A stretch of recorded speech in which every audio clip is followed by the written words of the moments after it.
Welcome to the Weekly Roundup, the place where we unpack what's been going on in the yoga, wellness, etc. world and what we've been coaching our clients through. I'm Bridget. I'm here with my fellow coaches, Carol and Josh. No Coach Terry today, just us three. So someone's going to have to talk about Terry's dad at some point. And yeah, let's kick it off. Carol, you were mentioning something that was coming up for a client of yours. I very much related to it. It's definitely happened in my business. Do you want to kick us off by telling us a bit about what's going on? Yeah, this week I was speaking with a client who seems to be in a bit of an overwhelm, which I think we hear a lot as coaches. Certain things weren't getting done, and it's that happens a lot of times because we like to do the things we like. We Yeah. don't, the things that are less fun sort of get pushed to the back burner. So that was coming up. But also, the bigger piece of this was there was a manager on the call and a partner, and it was like we realized like sh this owner is the bottleneck. Like they couldn't do some of the things they needed to get done because the owner was the sticking point. And so, like, sort of how to get out of that and what do we need to do? And we really, what it boiled down to in this case was, we say this all the time, SOPs. And I mean, there are probably other things that come up. I'm sure you guys have ideas, but like what to do when you are the bottleneck in your business. You've experienced this, Bridget. Yeah, definitely. I mean, and to some extent, like it still happens from time to time, but now when it does happen, I am much quicker to clear the bottleneck because I know how. Part of it for sure is a little bit of it is hiring. It sounds like this person does have like a good team and she's got some people on leadership for sure. But I know for me, at some point I just had to be like, okay, this is not one of the things that used to come up for me a lot, bottleneck wise, was marketing. I was very much the bottleneck when it came to, okay, we have this monthly women's circle, and yet every month by the time the women's circle comes up, I'm like, fuck, I haven't done any marketing for it. And like people don't have posts to share and no one signed up and all this stuff. And actually, for the women's circle specifically, I delegated, which I'm sure you talked about delegation with this person, and that's always a good thing. To a good thing to empower studio owners towards. It was delegating, and also part of that delegating came with me having to let go of perfection about it. And I think that that's a really, yeah, I think that that's one of the hardest things for me as a studio owner is I know when I delegate, it's maybe not going to get done the exact perfect way that I think it should get done. And honestly, that's probably a good thing because it probably means it's going to get done faster. And also, the faster I get used to things not happening the exact way that I want them to happen in my business is is better. Of course, there are really important standards that you have to set and important ways that you have to make sure that, like, what is important about this and what can get done. But ultimately, when it comes to something like sending an email out for a women's circle that's coming up, is it better that it's perfect, but it never gets sent out? Or is it better that it actually does get sent out 2 weeks before the event happens? So that's just sort of a smattering, a brain dump, but I'll move on before I'll let someone else speak before I ramble too much more. I think a lot of it is a mindset shift.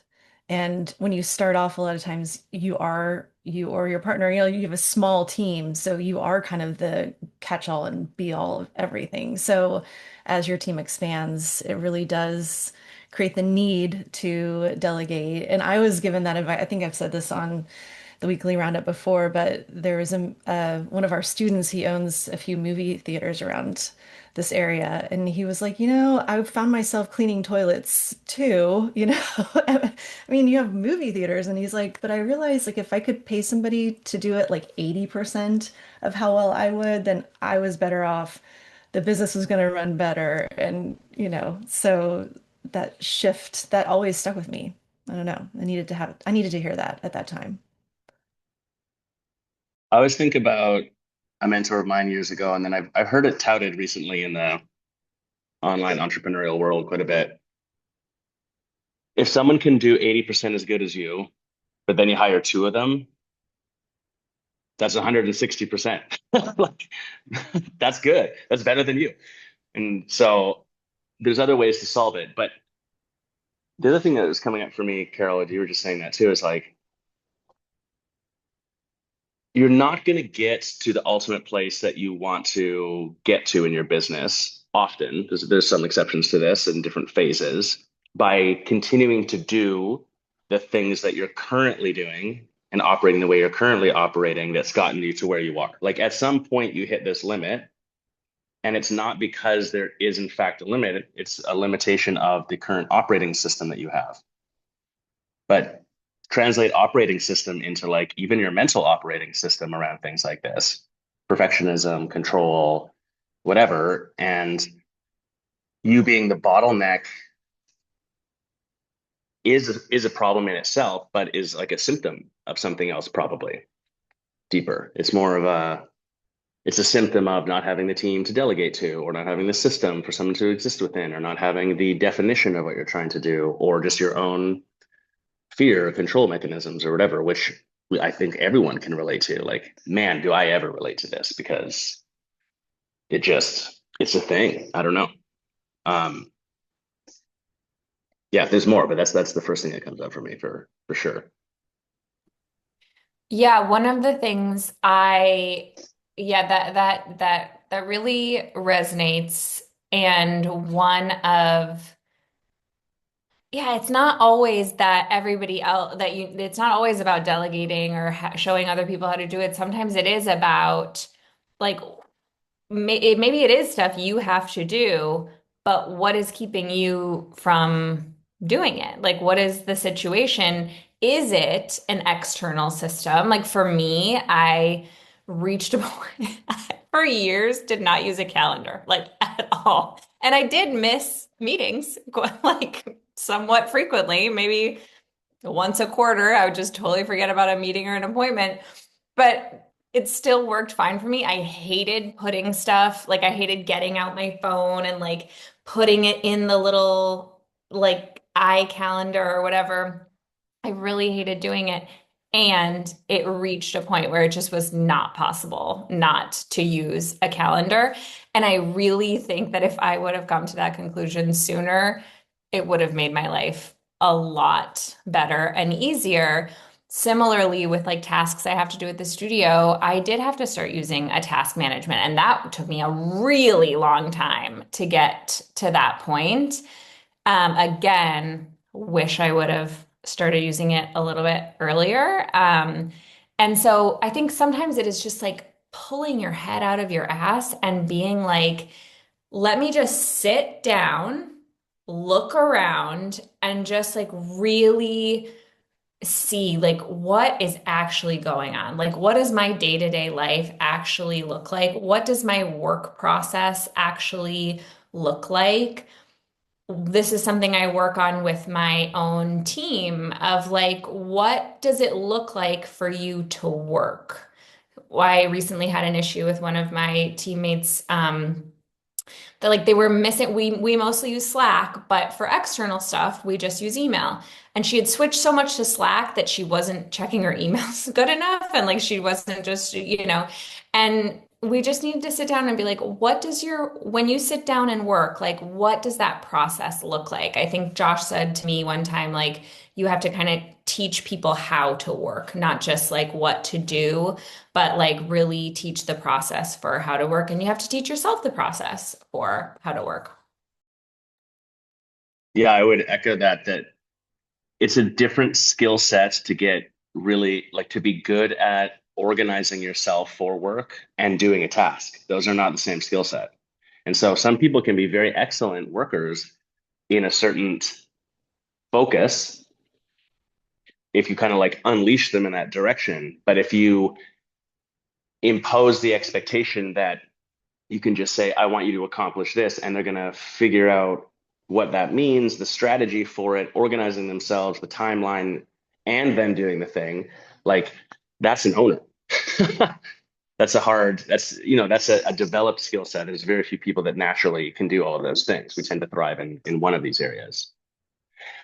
The other thing, Bridget, you said at the start that, man, do I ever like it?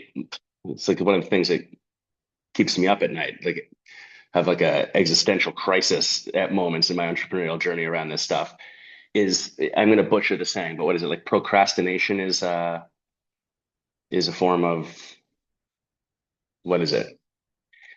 It's a protective mechanism anyways.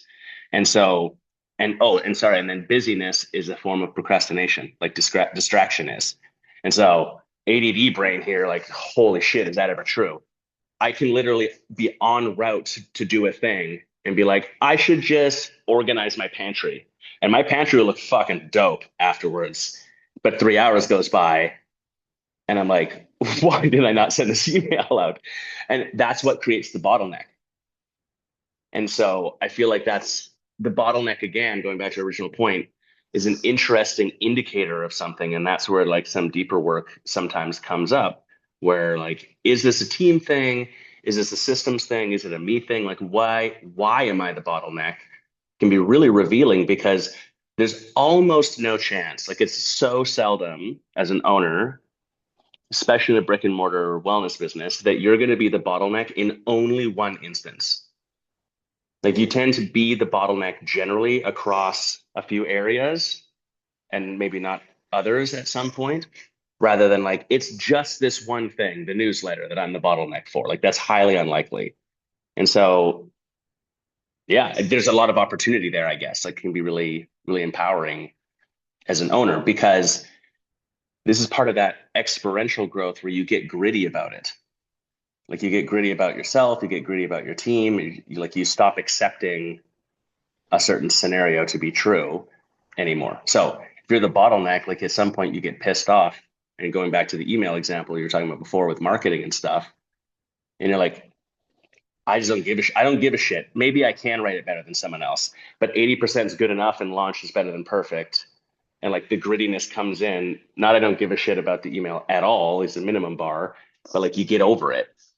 Because you realize it, this is some control mechanism to protect myself, so whatever, but actually it's the thing that's holding me back. This is such great conversation. It's making me also think about a podcast that I listened to recently, and it kind of goes back to the mindset thing, but like it was talking about the story we tell ourselves, like what we are and what we're good at. Like if you're like always the problem solver, it was mainly focusing on people moving up in leadership in big companies. And so if you're like middle management, and then you're moving to leadership, you can't tell yourself the same story about yourself that you were in middle management as you move up to leadership. You can't be the problem solver and then move up, and now your skill set should be managing people that are problem solving. So it's sort of learning. It's like learning a new skill. It's elevating yourself. It's figuring out like, well, I am the bottleneck, but is there a story I'm telling myself that if I were to be that person now, we've talked about this, the future state person that I am, what decisions would that person make right now? And so sort of all ties together in that way. I think that's such a powerful question. Like you can use it in so many places, at the risk of getting esoteric or psychoanalyzing or starting to talk about psychology, but like that's entrepreneurship and it's so directly applicable in business, is what you were just saying, Carol, that like, what's the story I'm telling myself? Like, what's the narrative or belief, or what's my operating system, or what container or constraints am I putting myself within? And is that serving? Like, does that ultimately get me what I want? And that's the tricky part because most of us have different operating systems in whatever scenario in our lives in running your business or whatever that come from somewhere. They may or may not have been deliberate, but if they become the limiting factor, like the only way you're going to change is when you start to see it and be like, oh, wait, oops. Like I'm operating like this, I'm thinking like this, I'm telling my story this way. What if it wasn't that? And that future projection that you're talking about is such a good technique for it. Um, really practically to spin off of that, what was coming up for me too was like, okay, if you're the bottleneck, just like logically, practically, what do you do? Like, how do you not be the bottleneck anymore? And there's obviously a few different things. I'd be curious what you guys think about it. But the unpopular one that I feel like is probably the most powerful is you stop doing so much. Like, as an owner, if you're the bottleneck all the time across multiple things, in the beginning, it depends on the phase of business, but like most business owners that we work with that are, let's say, sub three-quarters of a million, and they're a major bottleneck, especially if you're sub half a mil in gross revenue. I'm stereotyping, but like that is kind of just a phase that we see. They're the bottleneck across 50 different things. And it's because they're doing 50 different things. Like they actually are required for approval and have their hands on other things. It's only a bottleneck because they're trying to do all of them. If they just did one, they wouldn't be a bottleneck because all their energy could go to it. And so it's the like go slow to go fast scenario where they'd be better off doing less things because you would remove this bottleneck scenario and things would actually get done and move quicker. Yeah, Carol, that's basically exactly where you started when you were telling us about this issue was the whole point was that this woman is doing way, way, way too much and she doesn't have a day off. And like that's exactly what we're speaking about. Will you tell us more about that? Yeah, also just as a side note, I remember it was this conversation is also triggering for me whenever I was a studio owner and I started using a coach through our company here. And our goal was I want to do less. Like that was all I said to my coach. Like, I just want to do less things, fewer things. Anyway, so yeah, I mean, it as it turns out, this studio owner was just it's she's in the spiral of like doing all the little things too. It's like it's not even like it's because she's doing the little things she can't get to the higher vision of the business. And there were a couple other people on the call that are supporting her and it came out it was more like it was out of concern clearly because like one, she doesn't get a day off. And when I asked like, well, what does your day off look like? Well, I'm off, but there's a community class that I really like to teach on that day. And I was like, that's not a day off. Like you're mentally there, like you're physically there, but also like anytime you walk into your business, you run the risk of having somebody come at you for something.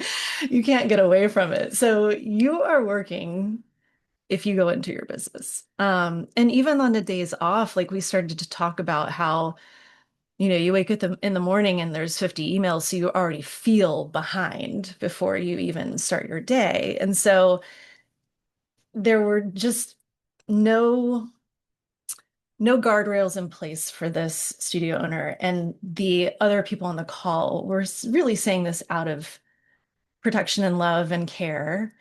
And I think it was really emotional because it wasn't, I could tell that's not where she wanted to be, but it was just like, how do we get out of this? And in this scenario, I think a lot of it has to do with well, all the things we talked about, SOPs, mindset, skill, preparation, letting things go that are like, if it's 80% right, then it's totally good.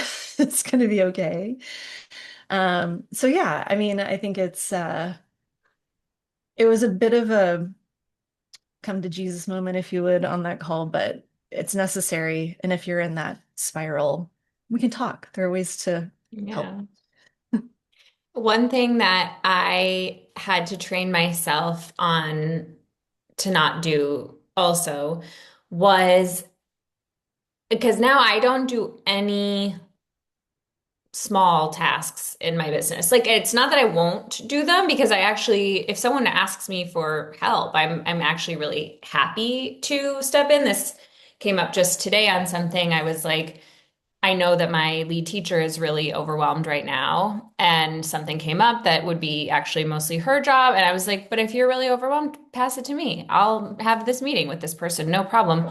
But what I had to stop doing was I noticed for a while, even after I had a manager, that I was not super consciously worried about looking like I wasn't doing enough. And so I would like jump in and add like if a new task came up, I would add it to like my tasks. And it's like, why the fuck would that be my job? Like, of course that's not my job. And so I had to stop jumping in and offering to do shit. Like that just unless it's like a scenario where I said today, where it's like I said clearly, like this is definitely a Kaya job, and if she needs my help, I'm here to support, whatever. I have a little extra time this week, whatever. So I think that's one just practical tip is like as stuff comes up through the week, if you don't have to add it to your list that's so long you can't get the shit done that you need to do, stop adding it to your list. Like, stop jumping in. Do not do tasks when you have someone else to do them. Support your team to be able to come to you at some point if they need to and be like, I have too many tasks on my list. And then whatever, it's a different conversation. But I think that can come up too for studio owners is just like this trying to be helpful thing that so many of us are, yeah, guilty of. I'm taking notes as you guys are going. I'm like, there's so much here. This is it's such a simple concept to talk about on the roundup. And every single entrepreneur, every single owner is going to go through this at some point. It's almost like a necessity. And it presents from a different place. Like there's a lot going on. So like there's more under the surface. I like this conversation. A couple of things that like just really quick things that I took a note on here. The 80% thing, Carol, that you were saying a moment ago too, that like, man, you might be the best in your business at doing the thing, but are you the best in the world at doing it? Probably not. And like at some point, you might not be the best in your business at doing the thing. And your ego is going to tell you otherwise. And what that looks like and the thing we're talking about, there's a lot of variables to that, but like that just might objectively be true, but you might not see that. But also, if you're really great at doing the thing, writing the email, whatever, it means likely you are the most equipped person in your business to make somebody else good at doing it. That to train someone, to build the SOP for it, to whatever else. Like there's a skill set you have to develop around how to do that.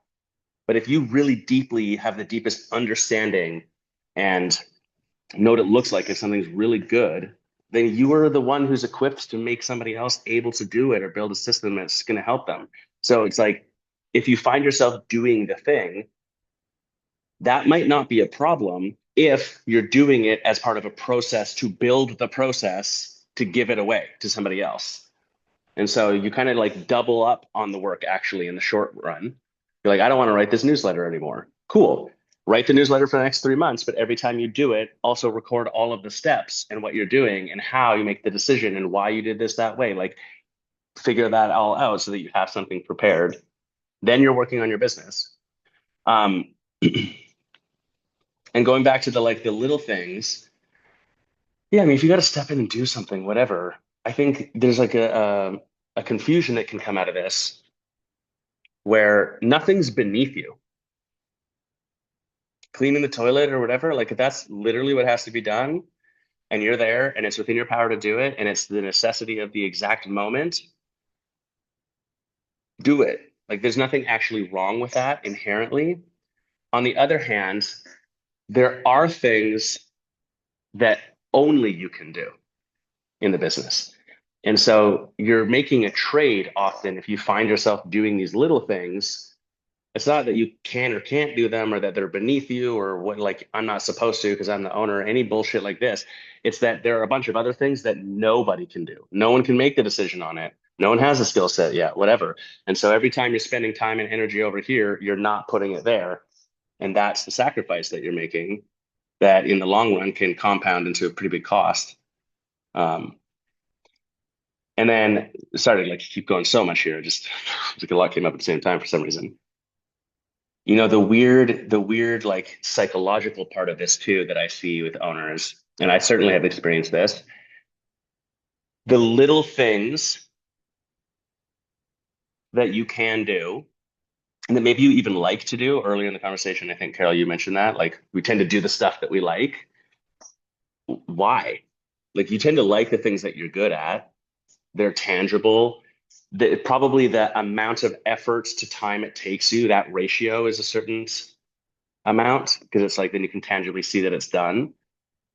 Um, but you could sum that up as like we like to do these little things that are in your control, and that allows you because it's in your control because it makes you feel empowered in your business.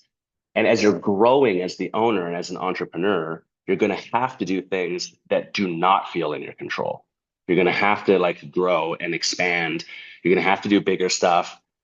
And like that's scary. And the fear of failure shit comes up underneath the surface. You're totally not even aware of it in the moment, sort of thing. But it's like the fear of the unknown piece. And you end up avoiding doing bigger stuff sometimes, or that or like the potential is there that you kind of semi avoid it, or you look for more information or try to give it to someone else or whatever, when it's like, no, really, it's just you just have to do the work. There is nothing else but just doing it. And one of the ways that that presents is, well, I'll go do this. I mean, someone's got to mop the floor, so didn't have time to get to it today. Really? Someone had to mop the floor. There's no way you could have left that. Like no one else could have done it. Couldn't have waited 2 hours. You know, that sort of thing.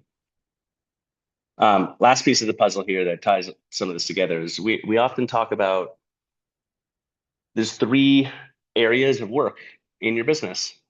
So there's reactive things, there are maintenance things, and there are building things. And the reason I bring them up is that a simple pragmatic view might be, well, you just have to get your priorities better about what you're working on. Like, yeah, there's a bunch of stuff to work on, but you need to prioritize the right thing. To me, that hasn't ever felt very helpful or motivating because all it helps me see is when I'm doing something that I judge as shouldn't be the priority. And then there's like the shame spiral that comes out of it or whatever. So instead of priority, it's more like there's these three categories of work and just have awareness if you're getting stuck in one. Sometimes managers typically we see this present where they get stuck in maintenance. Like they want to stick to the plan, they want to maintain the machine, they want it to go like this, and if anything shifts or changes they get real stressed out all of a sudden. And you're like, well, things are going to have to change, or we're going to have to build something, and there's going to have to be a new system, and it's not my fault this fire started in the corner, but we should probably put the fire out. Like that's all going to happen. Owners typically get stuck in the reactive state. And like, so even when something is just maintenance, or even when they're trying to build something, their energetic approach to it is very reactive. And I think that comes, uh, I think that is one of the ways you end up at this bottleneck scenario where it's like, yes, I'm supposed to do this thing and I'm the bottleneck, but oh, I better react to doing this. And oh, I saw that and this person emailed this and whatever else. You mentioned the emails, Carol, too. Like you go into work with all the intentions to, I'm going to write this sequence today or make this video or do this thing or and I'll just check my email really quick. And then you pick your head up. You're like, oops, 3 hours went by because you got sucked into being reactive to a bunch of emails when it's like the truth is you could have just not opened your email and none of that would have happened. You would have had 3 hours devoted to the other thing. So yeah, just be aware if you, rather than priority, I say, are you stuck in one of these states? bring some awareness to it.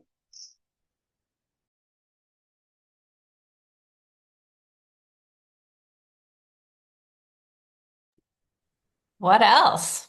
I love it when we're like, well, We solved it. so there's that. I mean, We fixed bottlenecking for every studio owner out there. You're welcome. yeah. Um, If you bottleneck after this conversation, yeah, there's no excuse. don't come to me. Yeah. Oh my God. If you're a bottleneck in your business, please ring us up immediately. Oh my Like God, it's yes, please, please, we're please. so ready. We're so ready to figure out how to help with that part. That's something we're good at for sure. I do find it actually fun. Like I find it fun to help other people when they are doing this, and I genuinely find it fun in my own business because you can make it a puzzle. It's a puzzle to solve. Like one of my favorite things is noticing when I'm doing something repeatedly that just is not yielding the results that I want and being like, Mm, oh, cool. I have to completely throw out the way that I've been doing this and pick a completely different way. I think that's fun. And you can think it's fun too if you just yeah. start. Like it wasn't actually fun until I started like actually bringing some awareness to it because it used to just be like, fuck, I'm in this stupid cycle again. And but I like changed my mindset around it. And now I'm like, Mm, oh, this is actually so it's a puzzle. And puzzles are fun. yeah. And I do find I find it really interesting to like sit with people and be like, okay, literally write down everything you're doing in your day. Like what is going on? Like just let's look at it.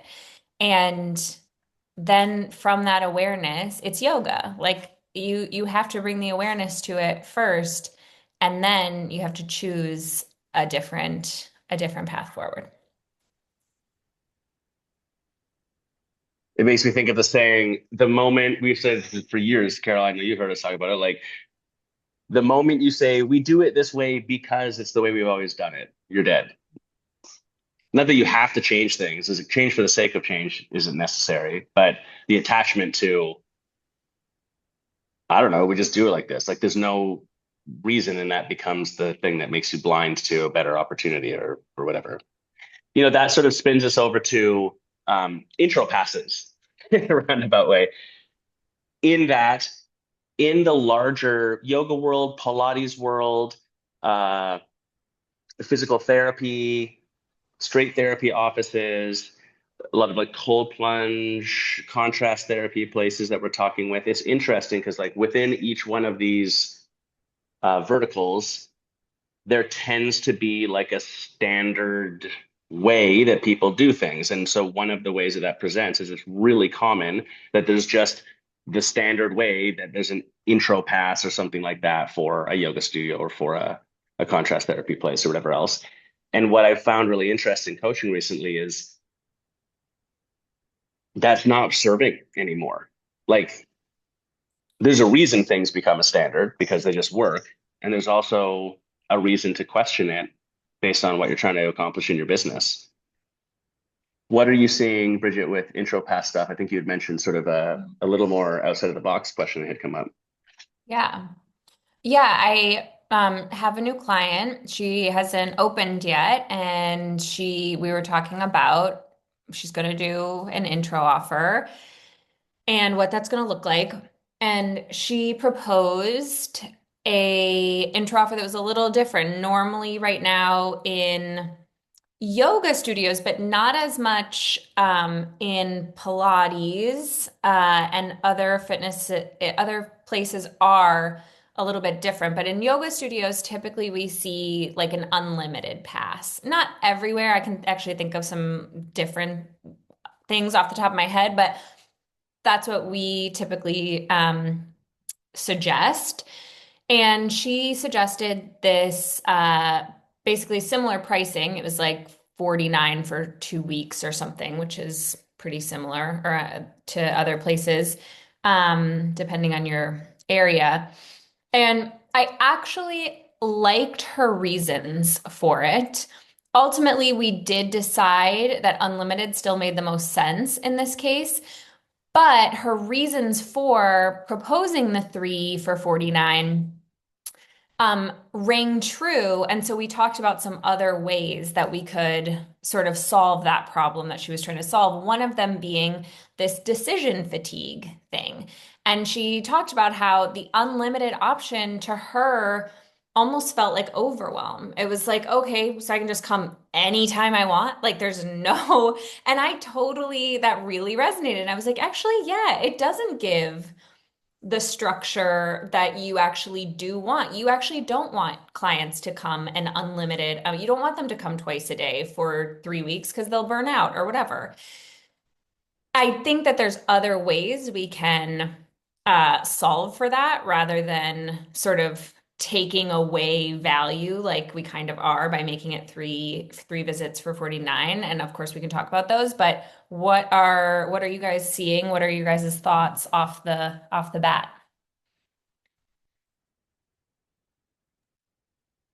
I don't know. My first reaction is when we did, what I've seen is then people, if they don't use all three, then they feel like they missed out. And then they want an extension. And then it becomes like, but I didn't get all three of my classes in that time frame. And I mean, if you're willing to, I guess, decide if that's going to possibly be an issue or not, I don't know. But that seems to be with specific class numbers, something that comes up. I've just seen that, before. And I think it's really easy to sell an unlimited because, you know, come back one more time, and you have all this time. And maybe that feels overwhelming to some people. From my brain is like, I've got a whole month or a whole 2 weeks, and all I just need to do is come back one more time. I can make that happen. So that's my mindset and sort of how I think through. But I don't know. I mean, the main thing is you try something, you look at the numbers, measure, and if it's working, keep going. And if it's Yeah. not, change it. Totally. Those were all the things we did discuss, which is why we ended up going with unlimited anyway. But yeah, and we also said that it was like, okay, we'll start with unlimited because as we decided, and then whatever, try three for a month, you know. But yeah, those things you discussed are what we ultimately ended up talking about, and I think those are why unlimited makes the most sense. But I think the most important point is what you guys are just saying. It's like if you ever are doing like this is why coaching programs that are just like just do this are kind of bullshit and are falling to the wayside because there's nuance and interpretation and so like there's frameworks and core principles and best practices that are proven, but then there's like you've got to figure out what works for you. And the true answer always is you got to test something. You got to do something like from an educated, intelligent, like deliberate place to try to accomplish XYZ outcome and then measure it and see if it does it. And sometimes it does better than you think. Sometimes it's the thing you think's totally shit, works really well. Sometimes the thing you're so sure, and this is way more often for me, I'm like, I'm so sure this is going to just be the best ever. And then it sucks and nothing happens from it. All of the above. So, like, you can't be scared to just try something sometimes. The precursor, though, that comes up for me sometimes it's like there's a step back question, like a zoomed out question that I think we forget to ask in our own businesses because you're too close to it. And that's where coaching is really helpful too. And that's, well, why? And what are we trying to solve? So like, what problem are we trying to solve or what scenario are we trying to create? And like, what would success look like? Like just let go of the thing for a second and get that defined. Usually that is a pretty strong filter towards what a good option is. And so a great example with an intro pass, like one of the best practices is that your intro should be congruent with what you're going to sell them next if it's a two-step sales thing. And so it doesn't make a lot of sense to sell someone a three-class pass and then be like, you should buy unlimited auto pay because you've just contextualized everything around the per class pricing model, and now you're saying unlimited. That's interesting. Now, on the other hand, if you're not selling an unlimited, then it makes sense. Like it makes sense to then peg it to a number of classes. Um, or the argument that she's making, which I think is so valid, it really a better articulation of something that I think that we are experiencing in the industry right now in general is there's a renewed proclivity towards buying the thing that is kind of concrete. And this decision fatigue piece of the puzzle is certainly part of it, where it's like, we've all been $99 to death. Everything's an auto pay. There's like pressure when you buy unlimited stuff. There's like, how long am I going to do the thing? Whatever, whatever, whatever. We're seeing larger than the last year's move towards, I'm just going to buy the whatever. It's this many sessions in this time frame. Like I can just immediately conceptualize exactly what it is, what I'm paying for. I'm going to get exactly what I get, even if it's not actually the right pass for me and not the best deal. That's what we're seeing, which is interesting. So I don't know what that is. We can dive into the social psychology of that, but that's a little bit what this speaks to, that decision fatigue, I think, being a piece of the puzzle. What it makes me think, Bridget, outside of this specific client that you have, is back in the day when Living Social and Groupon were like in their heyday, people talked a lot of shit on Groupon and whatever because people were selling things too cheap. But what's kind of ironic about it is Groupon really didn't control the pricing or anything. Like the businesses themselves did that. So like people did it to themselves and didn't really have an upsell strategy or whatever. But the person who was looking at Groupon to buy passes in the yoga studio, Pilates was the same too. At the time, it actually changed, but at the time, we would outsell, like if you had a pass that was like 10 classes for $50 or whatever versus 1 month for $50, the 10 class pass one would outsell the unlimited like 8 to 1 in its heyday. Even if they were both $50, even if the 10 classes expired in 1 month, and it's like, who's going to do more than 10 in a month? There was just something about the understanding of that. It made me think of that like that was another use case where we did see that. Yeah. So I yeah, wonder if it part of it is this thing that this client was speaking to a little bit is like if someone offers you 10 classes in a month, you're kind of like, okay, so 10 classes is what I should shoot for. If someone offers you unlimited classes, they've never like if the three of us, if any of us walked into a yoga studio, we don't really need someone to give us like a ton of guidance about like which classes we might want to take and how many we should take every week. And that is also true of most yoga studio owners. They don't need that guidance. Lots of people who come through your doors, they don't know if yoga people practice, every single day, twice a day, or if they practice 3 times a week, or what would feel good in their bodies. And of course, we don't really know the answer to what's going to feel good in any one person's body. And I totally get the idea that unlimited for 3 weeks could leave someone being like, okay, where do I start though? but And so I think you can solve for that in other ways. We coach our front desk staff a lot on like really like standing there with people who are starting their 3 weeks, talking them through the schedule, giving recommendations. It's in our sequences that we send out in emails. My manager checks in with them, via text or phone call or whatever it is. And so I say this on social media all the time, like what a solid practice schedule looks like. You can do things that sort of solve for that. But I totally get how throwing an unlimited something at someone would, for some people, feel like, what the hell? Where do I start? you know what? So if we go backwards and look at like things are cyclical and maybe we're in a different cycle, and maybe this is beyond just the intro pass, but like going back to the Groupon thing, you'd sell 10 classes in X time, but then towards the end of that moment, the best selling pass that we tested across, we probably did it in 30, 40 studios ultimately, was like 5 classes or 10 classes dissociated from time. Like we made the time longer, which at first sounds insane because you're like, well, they just got a 10 class pass for this smoke and deal or whatever. But the psychological flip for the owners that were selling that was that we had an immediate upsell that was really intelligent on the backside of it. So most people took it on the first class or second class. And that was really the goal, anyways, is just get them in the doors. Again, what are you solving for? But also, it made the sale of that easy. But the reasoning was at the time we are saying, well, like how many classes does it take? Like how many sessions do I have to have in your business before I kind of get it? To your point.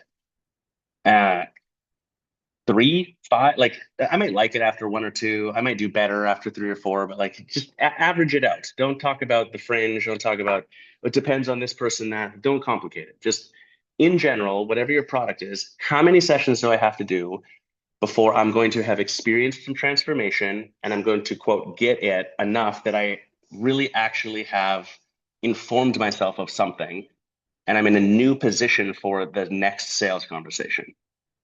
Let's theorize that's 10. That's a strong thought. This is a little outside the box, but like if you sold a 10 class intro or a three, say it was three, a 3 class intro, that would be why. And it's like, I don't care when you take the 3 classes, but the whole message changes that you need to do 10 classes before you understand what the fuck we do.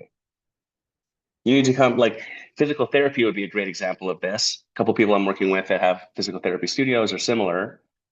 We talk about this a lot. It's real hard for them to kind of change the viewpoint a little bit, but this is something that we've done in a couple of instances where we're like, well, so you do like your evaluation. Like, how many times does it take at what frequency before you're going to tangibly really see a difference with some, like really they're going to actually be like, oh, this is working and changing and there's like another phase here. It's not one, it's not two, it's like 3 maybe, but then there's a time frame question too. Like if you do one a month for 3 months, like, are you going to really fix your back? Like probably not. You need more higher frequency than that. So like that's what you need to sell is the idea. So I digress. The point being, it would be interesting to have an intro that was like that. So you do 10 classes, you don't understand anything. So our intro is do 10 classes. There's some indication of movement in this direction as we move towards credit systems, tokenization, stuff like that, which we're still on the path for. Because that's going to look different. You know, if things are a credit-based system, if your whole studio or your whole business becomes a credit-based system, a lot of places are either going to not sell unlimited or unlimited is the actual premium pass. So it's not the goal membership anymore, which means having an unlimited intro would be incongruent. You would sell them something else. So that was a bit rambly, but a little outside the box thought. That'd be interesting to test and see. Because then the other thing is if I don't have to get my 10, because Carol, to your point, sticking with the 10, if I don't have to get my 10 in a month, I just have to get my 10 in. You have an excuse to keep contacting me or whatever until I get 10 classes in. Every time I come in, you know exactly where I am in my journey and what time frame. That whole like, oh, I had 10 classes, I didn't even take advantage of it. Can I get a refund or an extension or whatever else? Like that's just gone. That'd be interesting. Slows down the second purchase, slows down cash flow. So there's a risk. That's the trade, but interesting.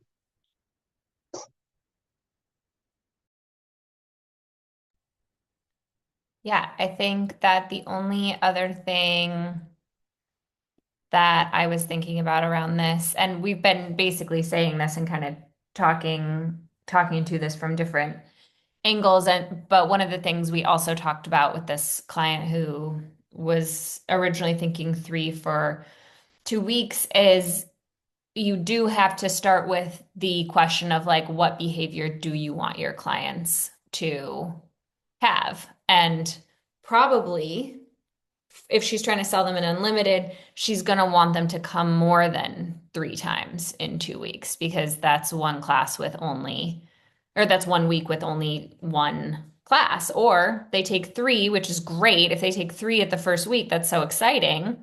But then what do they do with their second week on their intro offer? And of course, we would hopefully upsell them at that point. But it's like, why did you give me 3 week or 2 weeks with just three classes? Mm, It communicates to them something about what their behavior should be that you might just not want to communicate to them. right. People don't buy your price, but your pricing, it backs up your sales conversation, of course, but it communicates what you think people should do and which what you think they should do should be aligned with what's necessary for them to succeed and get the transformation of your service, obviously. So, to that point, Bridget, we did see this too, and Carol sort of alluded to this earlier as well. In the past, when it was really common, we still see it a little bit, less so now, but it was really common for people to sell like 5 classes, but you have to use it in 3 months and like tighter time frame class pack things.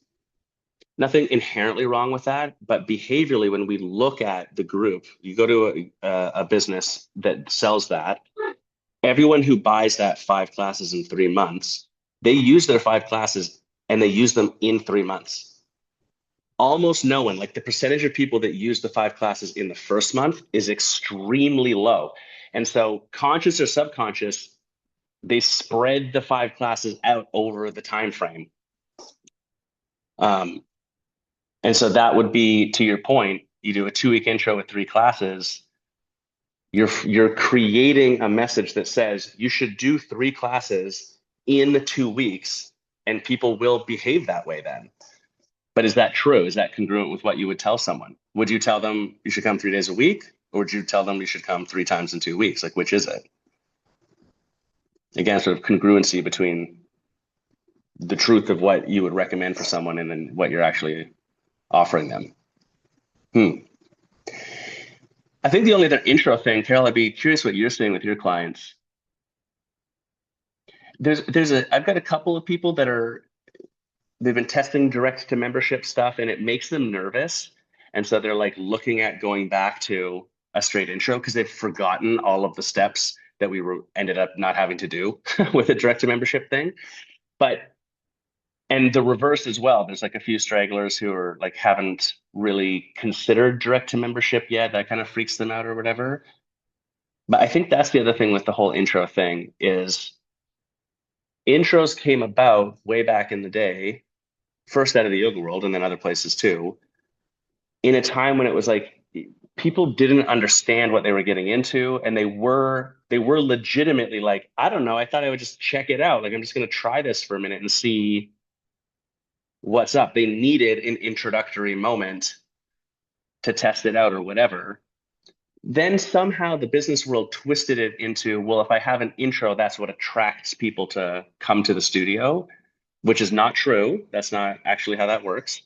It's the second piece of the puzzle. But now, I don't know, depending on the product, like what service are you offering nowadays where people are like, oh my God, there's an intro. I guess I'll do it. And that's why I'm going to come in. Or like, because you have this special deal intro thing, that's the reason I'm going to try it out. I'm just going to see if I like it and want to keep going. I don't think that happens very much anymore. Like, I'm sure it does somewhere, but I think by the time someone gets to your business, all that mental work's already done.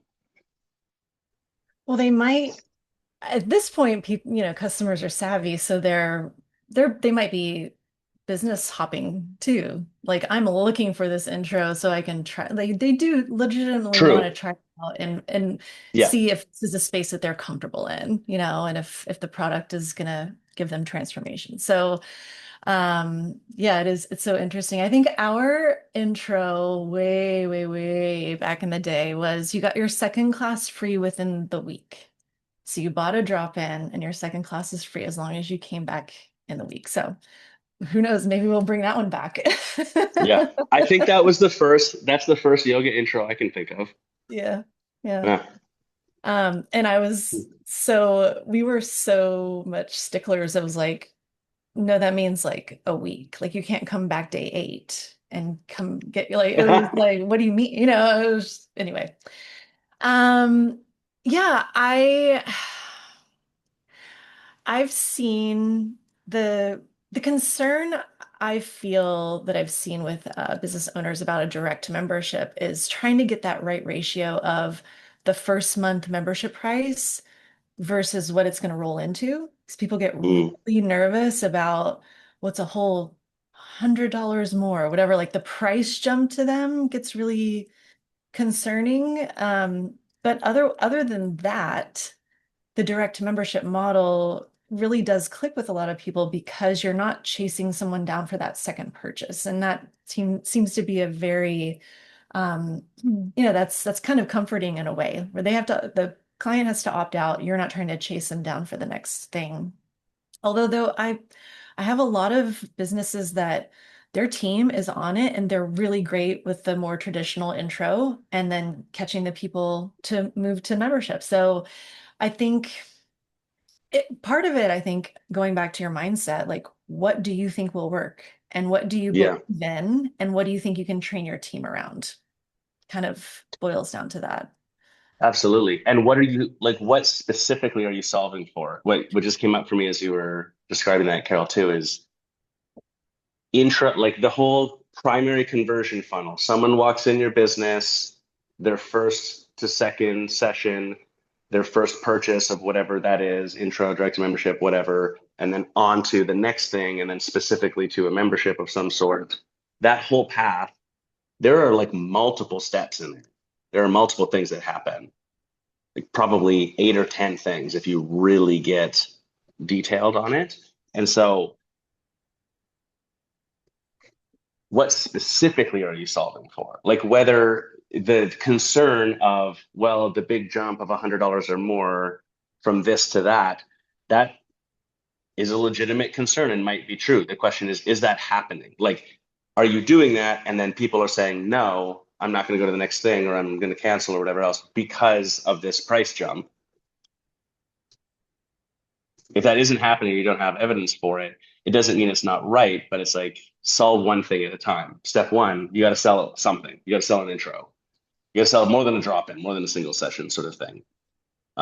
Once that's going, then okay, can we get from there to the next thing or whatever? So hmm, simplify it down. Don't get yourself confused with what if this, what if that.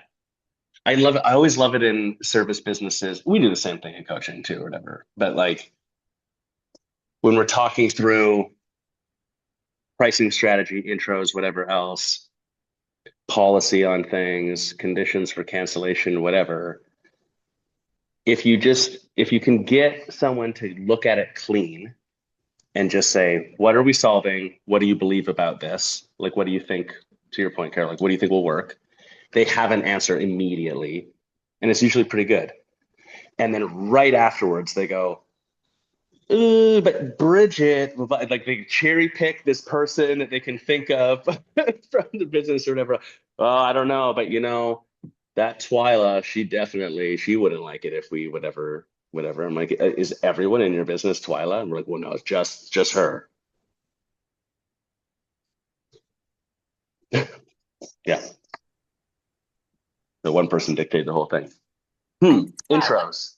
I saw a question from someone today in some group about something, and such a common one is we have an older population, so they can't get used to anything like technical or anything different. Like that's such a common one that I hear all the time. It's just like my population's older, and I'm like, okay, are they dead? Like they they can learn. Yeah, Like yeah. if your yoga is good enough, they're not going to stop coming because you ask them to, I don't know, I cannot remember the quote, but I was just like, I just don't think this is as big of a deal as you think. And that is usually, yeah, that's just such a common experience when Mm, people start talking about individual people at their business that won't. We make it a joke with my clients. Like I know the name of the person for all of my clients who they're going to talk about next. It's like well, Frank isn't going to like this, but let's do it anyway, or whatever. Yeah, yeah. What we better send Frank a note. Yeah. You start talking for him. Well, Yeah. this goes back to what Carol was saying earlier too, where it's like, what is the narrative that I have? Yeah. Like, what story am I telling myself about this thing? I'm telling myself the story. Oh, I'm in this market where people are older and they suck at technology. Yeah. Meanwhile, half of them work for a tech company. Like, was, you know, Totally. and it's not even that you're necessarily wrong. It's just what's actually happening, Solve one thing at a time. Hmm. Terry would want us to talk about ageism here. She would bring she would bring Yep. up ageism. She Well, definitely. Terry is a good example of just like her and technology. No, I'm just joking. Terry always tells a story about the KPIs and stuff too. I think is funny. She doesn't tell it from an age centric thing, but like Mm. even viewing herself as someone who's like not technical, not into the numbers, doesn't understand how the system works until she did. Yeah. Then now she's excellent at it. Mm. Yeah. I don't know. Is Terry as good at technology as my 15-year-old son? No, neither am No. I. Does Yeah, she no. need to be though? Also, no. Like it's Oh, not the yeah. same. Who Yeah. cares? So yeah.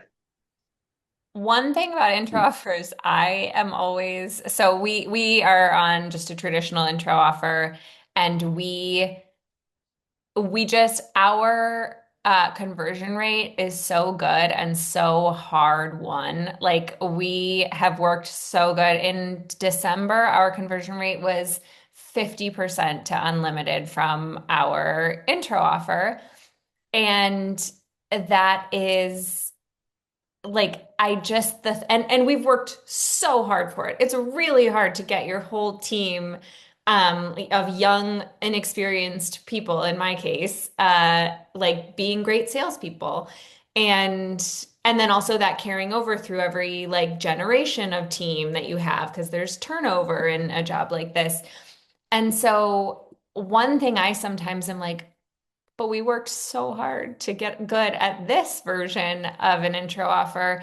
And what are A, like it's so stupid and not true, but you do get the sunk cost fallacy thing come in sometimes. So you're like, was that such a waste of time? Could it like, now I'm gonna go to my team that I've been like hounding for months to like have these conversations, and now they finally got it, and I'm gonna be like, by the way, that's over. We're just doing this from now on, and have to like kind of like change the whole system.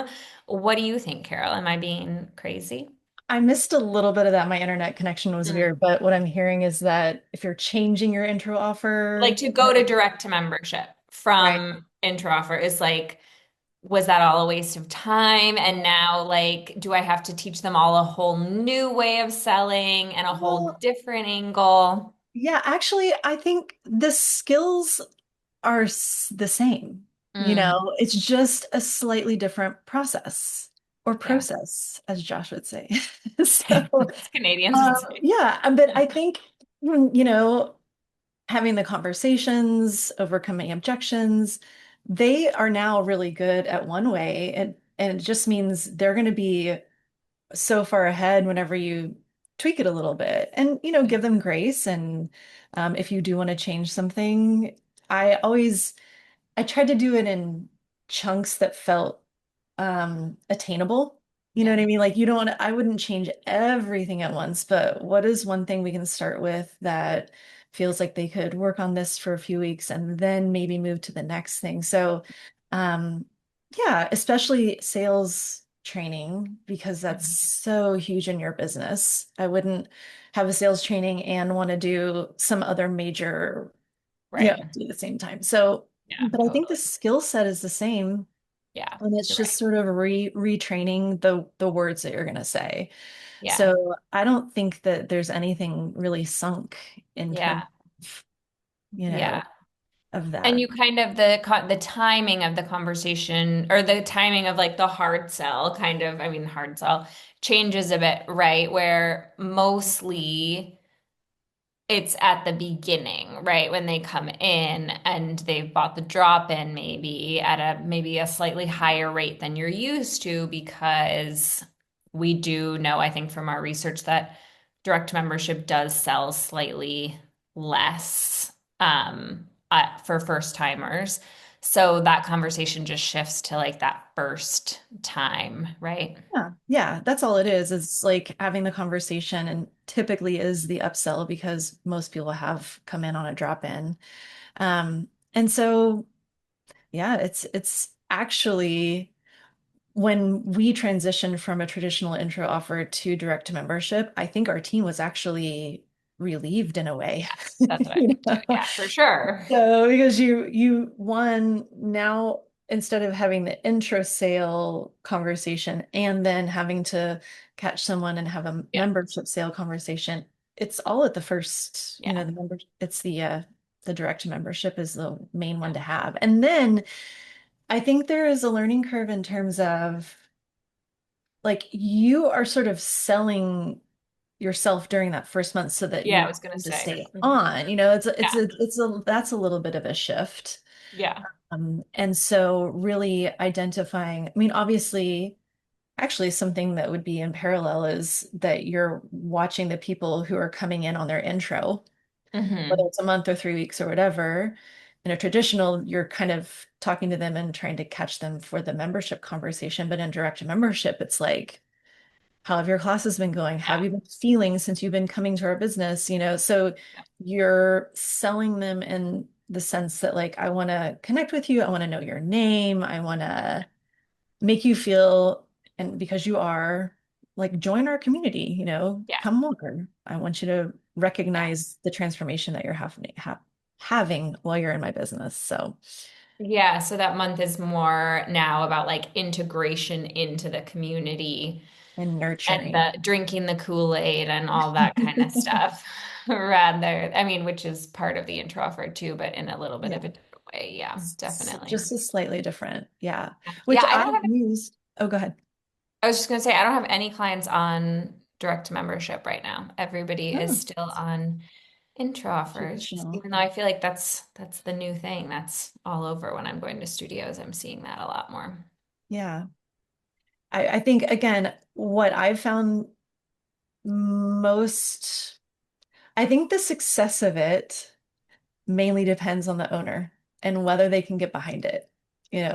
Totally, It's 100%. just like Yeah. if you Mhm. are not like, if you're feeling a little bit weird about a direct to membership, it's Yeah, going to translate to your team, totally. you know? 100%. So Yeah. whatever Yeah. you find, go for it fully and then Yeah. measure. Yeah. Yeah, exactly. Yeah, Is that a wrap? that's a wrap. Okay, that's a wrap on this week's Weekly Roundup. Tune in every Friday and make sure you subscribe on Spotify, iTunes, YouTube, or wherever you are listening from. We'll see you next week.